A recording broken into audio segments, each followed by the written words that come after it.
Di masa lalu bangsa kita pernah menjadi bangsa yang adidaya. Nah, kejayaan kita di masa lalu tentu saja adalah buah dari tangan dingin para tokoh di masa lalu, di antaranya yang sedang kita bicarakan ini, Sang Ratu Tribhuwana Tunggadewi.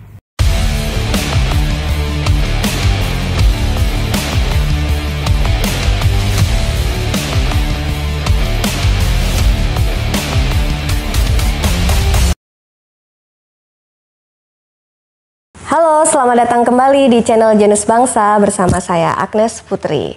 Nah, sebelumnya saya mau tanya dulu nih sama teman-teman Genus Bangsa. Sebenarnya teman-teman ini percaya nggak sih kalau dulu Nusantara itu pernah maju banget dan pernah punya peradaban yang sangat luhur?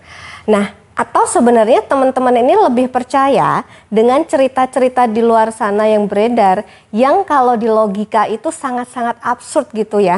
Karena kan ya, kalau dari cerita-cerita yang beredar, apa sih yang bisa dibanggakan dari para pendahulu kita yang punya kebiasaan menciptakan suksesi kepemimpinan yang penuh darah, pengkhianatan, dan air mata, yang ujung-ujungnya membuat generasi muda itu lebih banyak yang minder dan punya mental inferior karena kehilangan kepercayaan diri akibat cerita-cerita di luar sana yang diliputi oleh fakta-fakta yang kontradiktif. Nah, di episode kali ini kita akan mengajak teman-teman Genus Bangsa untuk menapak tilas masa lalu, tapi bukan bikin galau loh ya.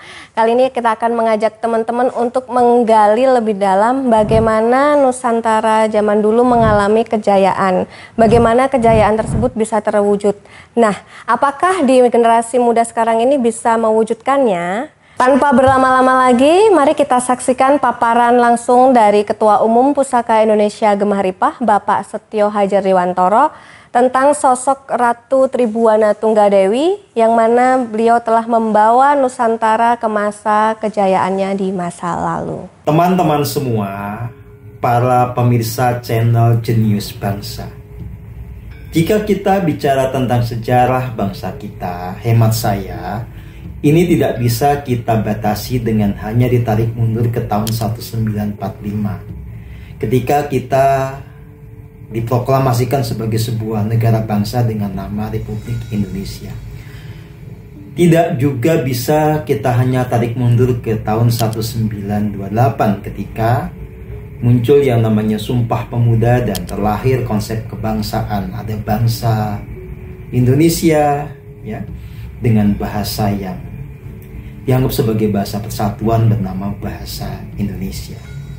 Kenapa? Karena di tanah ini, ya, tanah yang membentang dari Sabang sampai Merauke, bahkan lebih luas dari itu sebetulnya di masa lalu, sudah ada peradaban, sudah ada bangsa ya, yang kita sebut sebagai bangsa Nusantara atau bangsa Dwipantara. Sudah ada institusi politik di masa itu. Dan kita mengenal peradaban yang luhur di masa itu dengan artefak-artefak yang bisa masih kita temukan hingga saat ini dalam bentuk bekas keraton, candi, ya. Kemudian juga warisan wastra dan macam-macam ya. Nah, yang mau saya katakan adalah ketika kita menengok ke masa lalu sebagai bangsa Nusantara, kita menemukan tokoh-tokoh yang kita sebut sebagai para jenius, termasuk jenius di bidang kepemimpinan dan pemerintahan.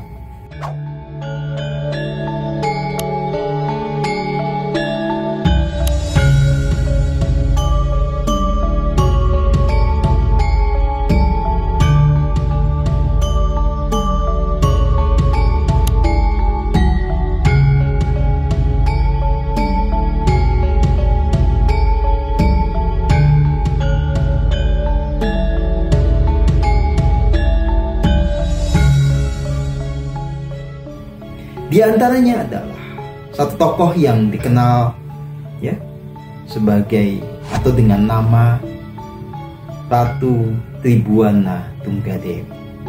Beliau ini ratu atau raja perempuan di masa Majapahit, memerintah sejak 1328 hingga 1350.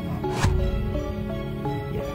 Beliau tandem dengan Mahapatih Gajah Mada. Betul-betul membangun sebuah kerajaan yang besar, kerajaan yang tangguh. Tangguh kekuatan ekonominya, tangguh kekuatan maritimnya, tangguh kebudayaannya.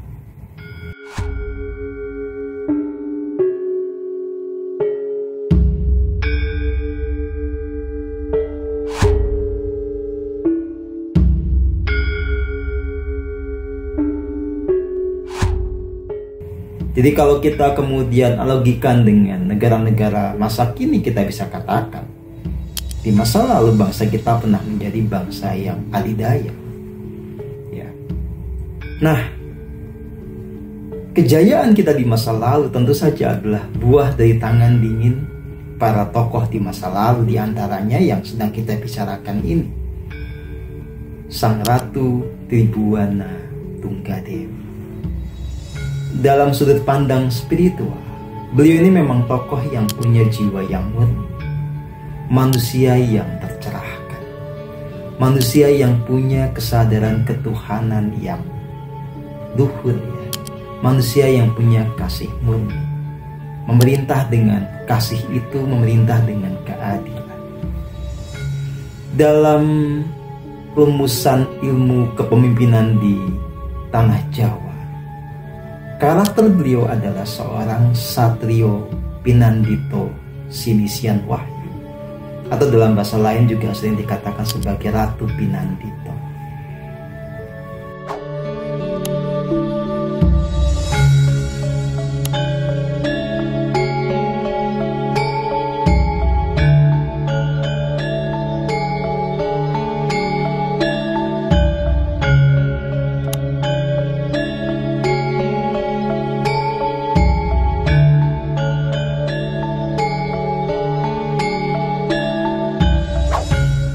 Beliau betul-betul punya karakter laksana seorang pandita, ya, bijaksana, penuh kasih, tapi mereka menjalankan tugas sebagai pemimpin, sebagai kesatria yang menegakkan keadilan, kebenaran di ranah pemerintahan. Ya. Nah, di masa beliau inilah sungguh-sungguh kita bisa mendapatkan profil pemerintahan yang layak diteladani, ya. Karena hasilnya memang Majapahit pada saat itu menjadi negeri yang gemah di Pahlo Jinawi, tata tentem ketara harja.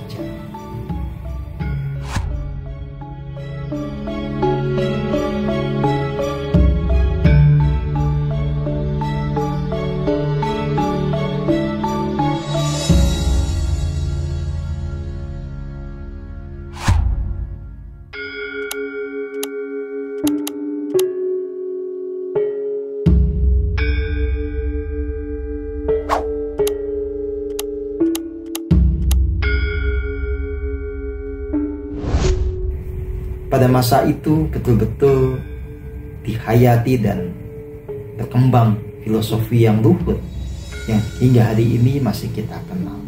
Namanya Bhinneka Tunggal Ika Tanhana Dharma Mangruwa. Ya. Jadi bangsa kita sejak zaman dulu sudah ada dalam kebinekaan. Ya, ada keragaman. Keragaman kultural, keragaman dalam sisi agama, tapi mereka bisa bersatu. Mereka dipersatukan dengan kesadaran yang luhur. Ya.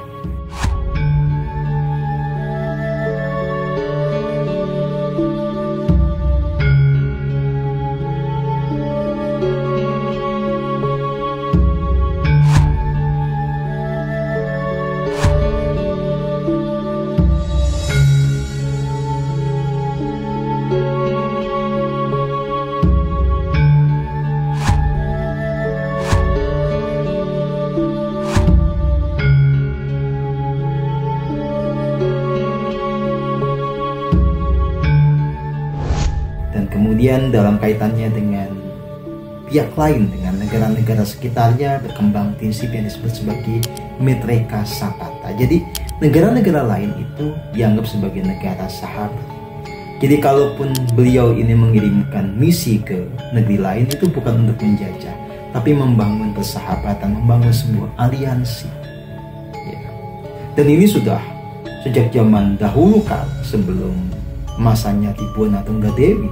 Seperti misalnya ya, di masa kakeknya beliau yang bernama Sri Kertanegara, ada ekspedisi Pamalayu. Dikirimkan pasukan dan duta ya ke kawasan Indochina, bukan untuk menjajah, tapi membangun sebuah aliansi, sahabatan antar negara yang berdaulat.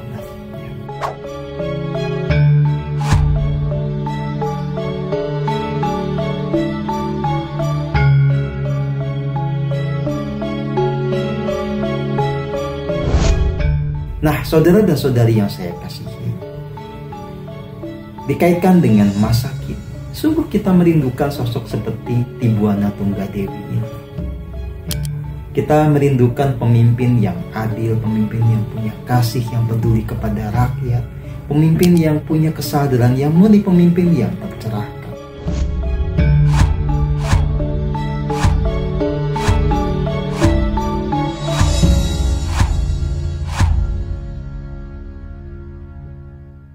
Bagaimana teman-teman, sudah lebih jelas kan tentang peran Ratu Tribuana Tunggadewi dan kejayaan Kerajaan Majapahit? Ternyata keagungan Nusantara tidak dibangun melalui penjajahan, pengkhianatan, ataupun pertumpahan darah. Seperti yang dijelaskan tadi tentang konsep Mitreka Sapata yang menunjukkan bahwa ekspedisi yang dilakukan bukanlah penjajahan melainkan kolaborasi.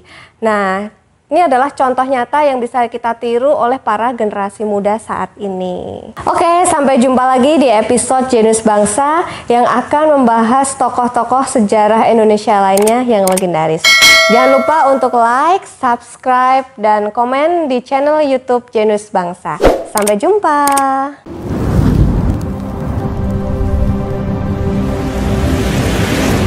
Channel Jenius Bangsa diproduksi oleh Pusaka Indonesia, bekerja sama dengan Nusantara Center.